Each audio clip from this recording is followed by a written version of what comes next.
ಒಡಿಸ್ಸಿ ಈ ಸಿನಿಮಾ ಸದ್ಯಕ್ಕೆ ಎಷ್ಟು ಸದ್ದು ಮಾಡ್ತಾ ಇದೆ ಅಂದ್ರೆ ಹಾಲಿವುಡ್ ಸಿನಿಮಾಗಳಲ್ಲಿ ಈಗ ಸದ್ಯಕ್ಕೆ ಫುಲ್ಲು ಟ್ರೆಂಡ್ ನಲ್ಲಿರೋ ಸಿನಿಮಾ. ಅಷ್ಟಕ್ಕೂ ಈ ಸಿನಿಮಾದಲ್ಲಿ ಅಂಥದ್ದೇನಿದೆ ವೀಕ್ಷಕರೇ, ಯಾವುದೇ ಒಂದು ಸಿನಿಮಾ ಫೇಮಸ್ ಆಗ್ಬೇಕಂದ್ರೆ ಅದರಲ್ಲಿ ಏನಾದರೂ ಒಂದು ಸ್ಪೆಷಲ್ ಇದ್ದೇ ಇರುತ್ತೆ. ಹಾಗೆ ಸುಮ್ಮನೆ ಯಾವುದೇ ಸಿನಿಮಾ ವೈರಲ್ ಆಗೋಕ್ಕೆ ಚಾನ್ಸೇ ಇಲ್ಲ. ಬಟ್ ಈ ಸಿನಿಮಾದಲ್ಲಿ ಬರೋ ಕತೆ ಹಾಗೂ ಟ್ವಿಸ್ಟ್ಗಳ ಮಧ್ಯೆ ಅದ್ಭುತ ಮತ್ತು ಆಕರ್ಷಕ ಸೀನ್ಗಳು ಕೂಡ ನೋಡೋದಕ್ಕೆ ಸಿಗುತ್ತೆ. ಆದರೆ ಈ ಸಿನಿಮಾದಲ್ಲಿರುವ ಮೇನ್ ಇದರ ಕತೆ ಹಾಗೂ ಇದರಲ್ಲಿ ತೋರಿಸಿದ ಹಲವಾರು ನಿಗೂಢ ಜಾಗಗಳು, ಅಷ್ಟಕ್ಕೂ ಇದರ ಕತೆ ಏನು ಮತ್ತು ಆ ಜಾಗಗಳು ಹೇಗಿರುತ್ತವೆ, ಇದು ನಿಜವಾಗ್ಲೂ ರಿಯಲ್ ಸ್ಟೋರಿನಾ ಅಥವಾ ಕೇವಲ ಕಾಲ್ಪನಿಕನ? ಸೊ ಈ ಇಂಟ್ರೆಸ್ಟಿಂಗ್ ಆಗಿರೋ ವಿಡಿಯೋನ ಪೂರ್ತಿಯಾಗಿ ನೋಡಿ. ಹಾಗೆ ಇಷ್ಟ ಆದರೆ ಲೈಕ್ ಮಾಡಿ.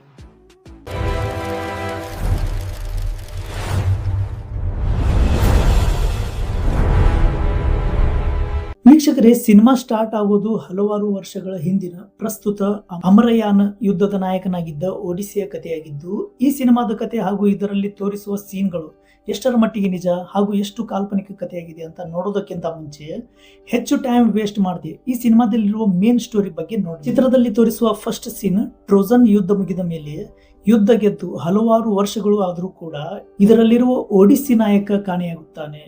ಎಲ್ಲಿದ್ದಾನೆ, ಹೇಗಿದ್ದಾನೆ, ಏನ್ ಮಾಡ್ತಿದ್ದಾನೆ ಅಥವಾ ಇದಾನೋ ಇಲ್ಲೋ ಅನ್ನೋದೇ ಯಾರಿಗೂ ಗೊತ್ತಿರಲ್ಲ. ಹಾಗೆ ಇನ್ನೊಂದು ಕಡೆ ಇಥಾಕ ಎಂಬ ಸ್ಥಳದಲ್ಲಿ ಅವನ ಹೆಂಡತಿ ಹಾಗೂ ತನ್ನ ತಂದೆಯ ಮುಖವನ್ನೇ ನೋಡದ ಮಗ ಹಲವಾರು ವರ್ಷಗಳಿಂದ ಒಡಿಸ್ಸಿ ಮನೆಗೆ ಬರ್ತಾರೆ ಅಂತ ಕಾಯ್ತಾ ಇರೋ ಇವರಿಗೆ ಹಲವಾರು ಸಮಸ್ಯೆಗಳನ್ನ ಅನುಭವಿಸುವ ಒಡಿಸ್ಸಿಯವರ ಹೆಂಡತಿ ನೆಪೆಲೋಪೆ ವರಗಳಿಂದ, ಅಂದ್ರೆ ಇವರಿಗೆ ಸೂಟರ್ಸ್ ಅಂತ ಹೇಳ್ತಾರೆ. ಸೊ ಇವರಿಂದ ಮತ್ತೆ ಮದುವೆ ಆಗೋಕೆ ಸಾಕಷ್ಟು ಒತ್ತಡಗಳನ್ನ ಎದುರಿಸುವ ದೃಶ್ಯ ನೋಡಬಹುದು. ಇನ್ನೊಂದು ಕಡೆ ತನ್ನ ತಂದೆಯ ಮುಖವನ್ನೇ ನೋಡದ ಮಗ ಬೆಳೆದು ದೊಡ್ಡವನಾದಾಗ ತನ್ನ ತಂದೆ ಬರೋ ದಾರಿ ತಪ್ಪಿರಬಹುದು ಎಂದು ತನ್ನ ತಂದೆಯ ಸುಳಿವಿಗಾಗಿ ಹುಡುಕಾಟ ಆರಂಭಿಸುತ್ತಾನೆ. ಸೊ ಇದರಿಂದಾನೇ ಒಡಿಸ್ಸಿ ತನ್ನ ಮನೆಗೆ ಬರುತ್ತಾನೋ ಅಥವಾ ಇಲ್ಲವೋ ಎನ್ನುವ ಪ್ರಶ್ನೆ ಸ್ಟಾರ್ಟ್ ಆಗುವುದು.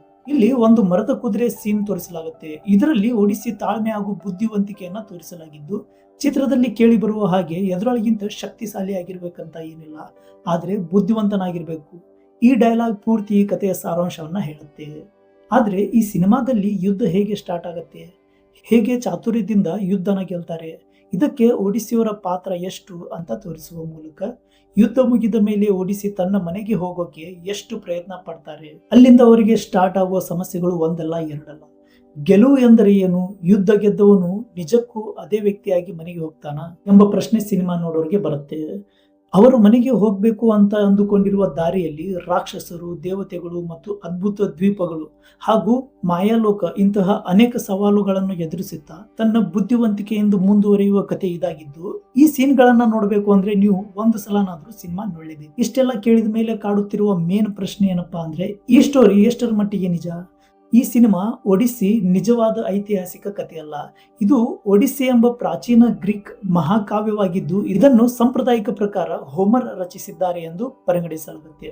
ಹಾಗಾದ್ರೆ ಇದರಲ್ಲಿ ಸ್ಪೆಷಲ್ ಏನಿದೆಯಪ್ಪ ಅಂದ್ರೆ, ಈ ಕಾವ್ಯದಲ್ಲಿ ನಾಯಕ ಒಡಿಸ್ಸಿಯವರು ಯುದ್ಧದ ನಂತರ ತನ್ನ ಮನೆಗೆ ಮರಳುವ ಸಾಹಸ ಯಾತ್ರೆಯನ್ನ ವಿವರಿಸಲಾಗಿದ್ದು, ಕಥೆಯಲ್ಲಿ ದೇವರು, ಸೈಕ್ಲೋಪ್ಸ್ ಅಂಡ್ ಸಿರೆನ್ಸ್ ಮತ್ತು ಸಿರ್ಸೆ ಮೊದಲಾದ ಪೌರಾಣಿಕ ಪಾತ್ರಗಳು ಕಾಣಿಸಿಕೊಳ್ಳುತ್ತವೆ. ಇದರಿಂದ ಇದನ್ನ ಐತಿಹಾಸಿಕ ದಾಖಲೆ ಎಂದು ಅಲ್ಪ ಪುರಾಣ ಸಾಹಿತ್ಯ ಮತ್ತು ಕಲ್ಪನೆಯ ಸಂಯೋಜನೆಯಾದ ಮಹಾಕಾವ್ಯ ಎಂದು ಪರಿಗಣಿಸಲಾಗುತ್ತೆ. ಆದಾಗ್ಯೂ ಕೆಲವು ಸಂಶೋಧಕರು ಈ ಕಾವ್ಯದಲ್ಲಿನ ಕೆಲವು ಸ್ಥಳಗಳು ಅಥವಾ ಘಟನೆಗಳು ಪ್ರಾಚೀನ ಗ್ರೀಸ್ ನೈಸ್ ಐತಿಹಾಸಿಕ ಅಥವಾ ಸಂಸ್ಕೃತಿಯಿಂದ ಪ್ರೇರಿತವಾಗಿರಬಹುದು ಎಂದು ಅಭಿಪ್ರಾಯ ಪಡ್ತಾರೆ ಅಷ್ಟೇ. ಆದರೆ ಒಟ್ಟಾರೆ ಕಥೆಯನ್ನು ನಿಜವಾದ ಘಟನೆ ಎಂದು ಸಾಬೀತುಪಡಿಸುವ ಸಾಕ್ಷಿ ಇಲ್ಲ. ವೀಕ್ಷಕರೇ, ಈ ವಿಡಿಯೋ ನೋಡೋದಕ್ಕಿಂತ ಮುಂಚೆ ತಮ್ಮಲ್ಲಿ ಯಾರು ಈ ಸಿನಿಮಾ ನೋಡಿದ್ದೀರಾ ಅಂತ ಕಾಮೆಂಟ್ ಮಾಡಿ ತಿಳಿಸಿ. ಹಾಗೂ ಯಾರು ಈ ಸಿನಿಮಾ ನೋಡಬೇಕು ಅಂತ ಅಂದುಕೊಂಡಿದ್ದೀರಾ, ನಿಮ್ಮ ಅಭಿಪ್ರಾಯನ ತಿಳಿಸಿ. ಹಾಗೆ ನಮ್ಮ ಚಾನಲ್ಗೆ ಸಬ್ಸ್ಕ್ರೈಬ್ ಮಾಡಿಲ್ಲ ಅಂದ್ರೆ ಈಗಲೇ ಸಬ್ಸ್ಕ್ರೈಬ್ ಮಾಡಿ. ನಾವು ಮತ್ತೆ ಸಿಗೋಣ ಮುಂದಿನ ವಿಶೇಷ ವಿಡಿಯೋದಲ್ಲಿ. Thank you.